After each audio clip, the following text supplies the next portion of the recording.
आज हम BSc part second physical chemistry में केमिकल इक्विलिब्रियम में करेंगे फ्री एनर्जी मुक्त ऊष्मा और जो हमारे पास रासायनिक साम्य का जो स्थिरांक है उसके बीच में संबंध स्थापित करेंगे। सबसे पहले हम एक रासायनिक अभिक्रिया लेते हैं जिसमें N1A plus N2B gives N3C plus N4D। ये एक रासायनिक अभिक्रिया है जो कि अभी साम्यावस्था पर नहीं पहुंची है। आरंभ में हमने इसके N1 मोल लिए और इसने N3 और N4 मोल COD के बनाए।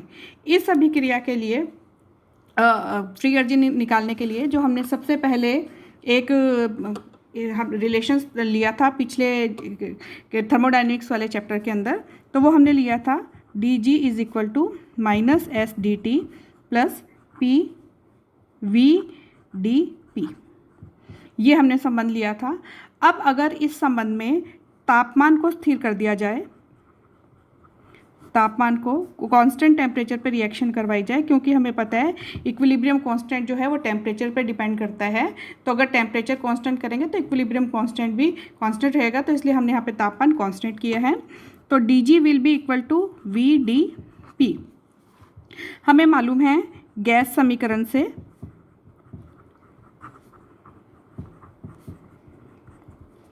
PV इक्वल टू, अगर 1 मोल गैस है तो RT, और यहाँ से हमारे पास V का मान आ जाएगा RT बटे P। अभी RT बटे P इस इक्वेशन के अंदर हम रख देंगे तो हमारे पास आएगा dG बराबर RT dP अपॉन P।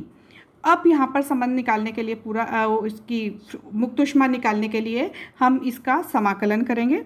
जब हम इस पूरी समीकरण का समाकलन करते हैं, क्योंकि R भी कांस्टेंट है और हमने टेम्परेचर कांस्टेंट लिया है, तो R और T दोनों बाहर आ जाएंगे, तो ये आ जाएगा हमारे पास dG का समाकलन आ जाएगा G, RT बाहर आ गए और ये हो गया dP अपॉन P, और G is equal to RT और 1/P का समाकलन हम जानते हैं ln P, और यहाँ पे आ जाएगा C। तो C जो है हमारे पास एक समाकलन स्थिरांक है।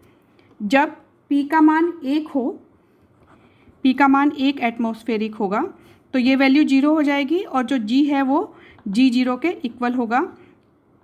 तो इस कंडीशन में हमारे पास आ जाएगा G0 is equal to C। तो यहाँ पे C की वैल्यू हम रख देंगे, तो हमारे पास आ जाएगा G बराबर RT ln P plus G0।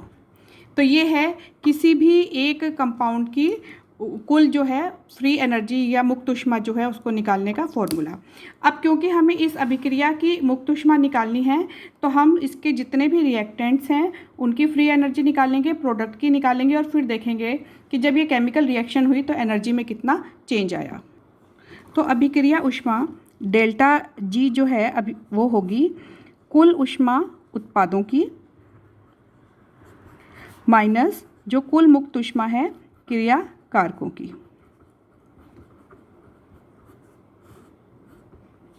और हम इसी तरह से जो है इसमें सबकी ऊष्मा लिखते हैं।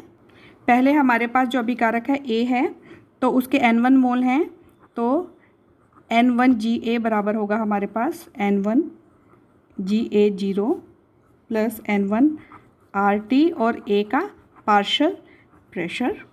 इसी तरह से हम B के निकालेंगे N2GB0 प्लस N2RT और लॉग होगा PB का, B का पार्शियल प्रेशर है N3GC is equal to N3GC0 plus N3RT ln PC, और N4GD will be equal to N4GD0 plus N4RT ln PD।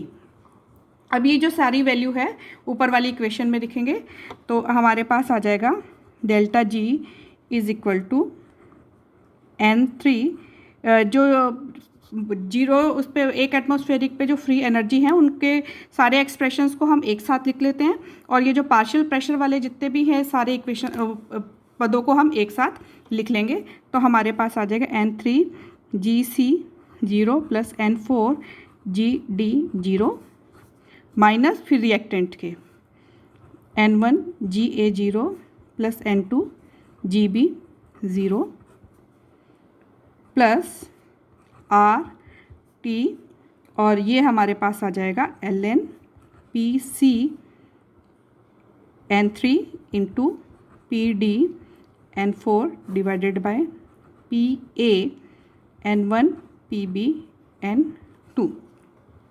ये अभिक्रिया में इस वाली वैल्यू ये है कंसंट्रेशन या प्रेशर क्वोशेंट है। ये भी इसको इक्विलिब्रियम कांस्टेंट के इक्वल नहीं रख सकते हैं।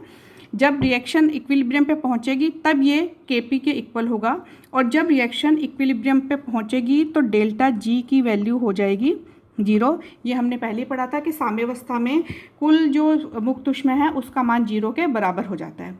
तो उस कंडीशन में यहाँ 0, और इन दोनों के अंतर को हम डेल्टा G0 के इक्वल लिख सकते हैं। तो यह जगह delta G0 plus RT ln, और ये जो पूरी वैल्यू है ये Kp के इक्वल हो जाएगी, और हमारे पास आ जाएगा डेल्टा G0 बराबर माइनस RT ln Kp।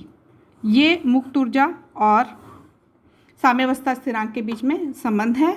और अगर इसी को ही हम पहले वाली इक्वेशन में लिखें तो हमारे पास क्योंकि था डेल्टा G बराबर डेल्टा G0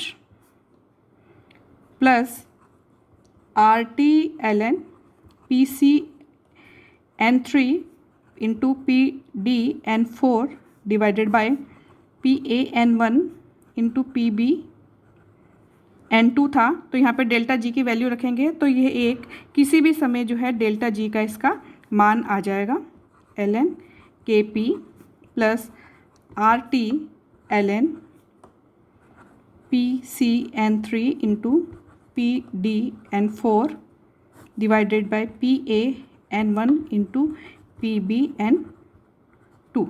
तो इस तरह से हमारे पास जो है ये एक रिलेशनशिप आ गया है डेल्टा G के बीच में और Kp के बीच में।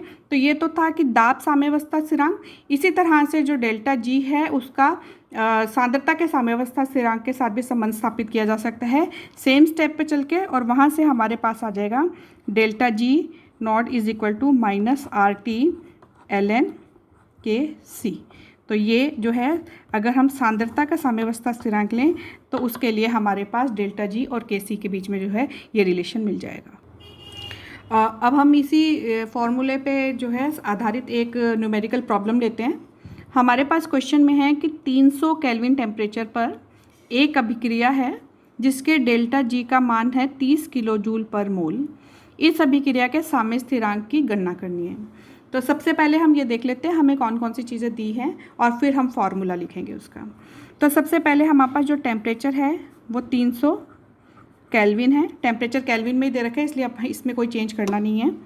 डेल्टा G की वैल्यू जो है नॉट की वैल्यू है हमारे पास 30 किलो जूल मोल इनवर्स, और इसके लिए जो फॉर्मूला हमारे पास है हम जानते हैं, हमने अभी अभी निकाला था formula. Delta G0 equal to होता है माइनस RT ln Kp, और क्योंकि यहाँ पे ये ln में है तो इसको हमें किस में चेंज करना पड़ेगा, log टू द बेस 10 में। तो इसके लिए हम इसको 2.303 से मल्टीप्लाई कर देंगे तो ये हो जाएगा 2.303 RT log Kp।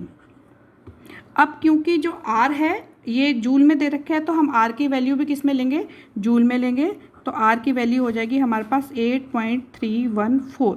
अब क्योंकि R की वैल्यू जो है वो जूल में है हमारे पास, तो इसके लिए हमें जो है K की वैल्यू है,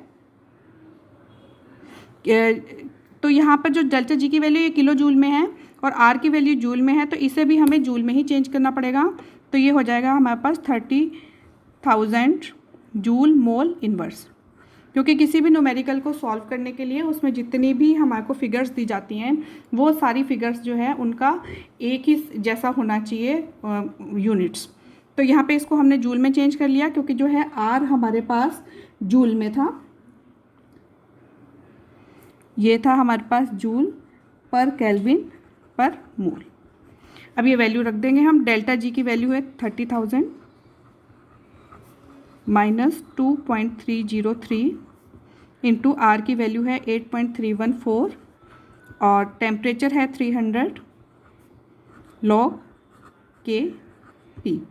अब हम इसको जब सॉल्व करते हैं तो हमारे पास लॉग के पी की वैल्यू आती है, ये 30,000 के नीचे ले जाएंगे सारी चीज़ें हम,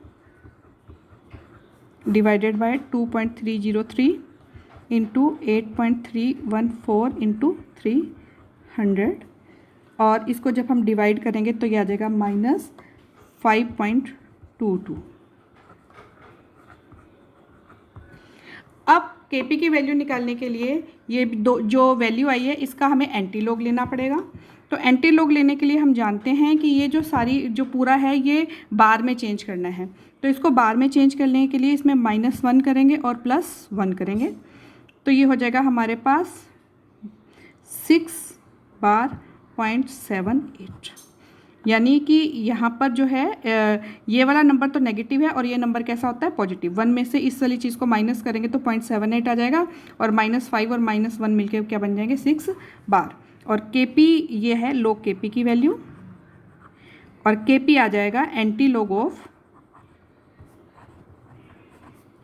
6.78, और जब हम इसको एंटी लॉग टेबल में देखेंगे तो इसकी वैल्यू आ जाएगी हमारे पास 6.026 इंटू 10⁻⁻6। यहाँ से हम केपी की वैल्यू निकाल सकते हैं। अब हम एक और न्यूमेरिकल प्रॉब्लम लेते हैं, 2 स्टेप में होगा ये न्यूमेरिकल हमारा। इसमें लिखा है कि 25 डिग्री सेंटीग्रेड पर हमें केपी के मान की गणना करनी है, जो ये इक्विलिब्रियम रिएक्शन दे रखी है इसके लिए। डेल्टा H0 का मान दे रखा है -131 किलो कैलोरी, और C2H2 और C6H6 की जो मानक एंट्रोपी है इनकी वैल्यू हमें दे रखी है, और निकालना है केपी। तो जब हम जानते हैं कि केपी जो है वो डेल्टा जी की हेल्प से निकाल सकते हैं, हमारे पास ये फॉर्मूला था delta G 0 = -2.303 RT log KP। अब हमारे पास R की वैल्यू भी है, T की वैल्यू भी है, 25 डिग्री सेंटीग्रेड दे रखा है, 298 केल्विन हो जाएगा। हमें चाहिए सबसे पहले डेल्टा जी की 0 की वैल्यू। अगर हमारे पास डेल्टा जी 0 की वैल्यू आ जाती है तो उसकी हेल्प से हम केपी की वैल्यू निकाल सकते हैं। यानी जो इसका पहला पॉइंट ये होगा कि हमें डेल्टा जी 0 की वैल्यू निकालनी है। इस डेल्टा जी 0 की वैल्यू निकालने के लिए एक तो डेल्टा एच है हमारे पास और एक मानक एंट्रोपी दे रखी है।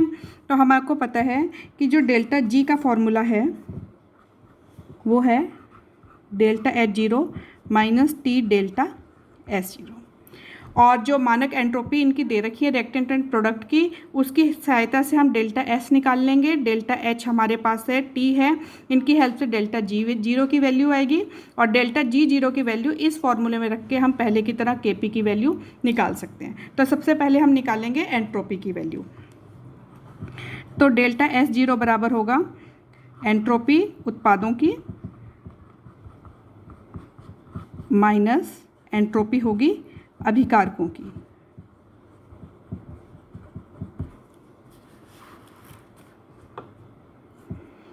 अब उत्पाद है C6H6 जिसका केवल एक ही मोल है, तो ये हो जाएगी 64.53 माइनस, और रिएक्टेंट में 3 मोल है हमारे पास, तो 3 इंटू रिएक्टेंट की है 48.04, और जब हम इस वैल्यू को सॉल्व करके डेल्टा एस का मान निकालेंगे तो ये आ जाएगा 75.59 माइनस इलेक्ट्रोस्टैटिक यूनिट। और यहाँ से जब हम इसे ये इलेक्ट्रोस्टैटिक यूनिट या फिर इसको कैलोरीज में भी कर सकते हैं, -75.59 कैलोरीज पर केल्विन 98 टेम्परेचर पे। अब यहाँ पे जब डेल्टा एस की वैल्यू आ गई है तो इससे हम निकालेंगे डेल्टा जी की वैल्यू। डेल्टा H0 की वैल्यू थी हमारे पास 131 किलो कैलोरी, और यहाँ पे डेल्टा एस की वैल्यू आई है कैलोरी में, तो यहाँ पर भी हम 131 को जो है किलो कैलोरी से किस में चेंज करेंगे, कैलोरी में। इसके लिए हम इसको मल्टीप्लाई करेंगे 1000 से, तो ये आ जाएगा हमारे पास डेल्टा H 131 और 3 0 लग जाएंगी, माइनस टेम्परेचर 298 केल्विन, और इनटू डेल्टा एस की वैल्यू जो हमारे पास आई है वो है -75.59। इसको जब हम सॉल्व करेंगे तो आ जाएगा 108,474.1 और कैलोरीज साइन माइनस ही रहेगा। तो ये वैल्यू आ गई हमारे पास डेल्टा जी 0 की। अब डेल्टा जी 0 की वैल्यू से हम वैल्यू निकाल सकते हैं KP की, क्योंकि हमारा मेन एम जो है वो KP की वैल्यू निकालना है। तो यहाँ पर हम डेल्टा G0 की वैल्यू रख देंगे।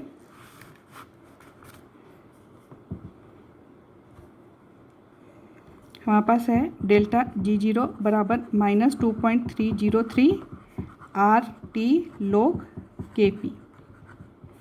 तो डेल्टा G0 है -108,474.18 इक्वल टू -2.303 इंटू, क्योंकि ये कैलोरीज में है तो कैलोरीज में R की वैल्यू होती है 1.987। टेम्परेचर हमारे पास है 298 केल्विन और इंटू log KP।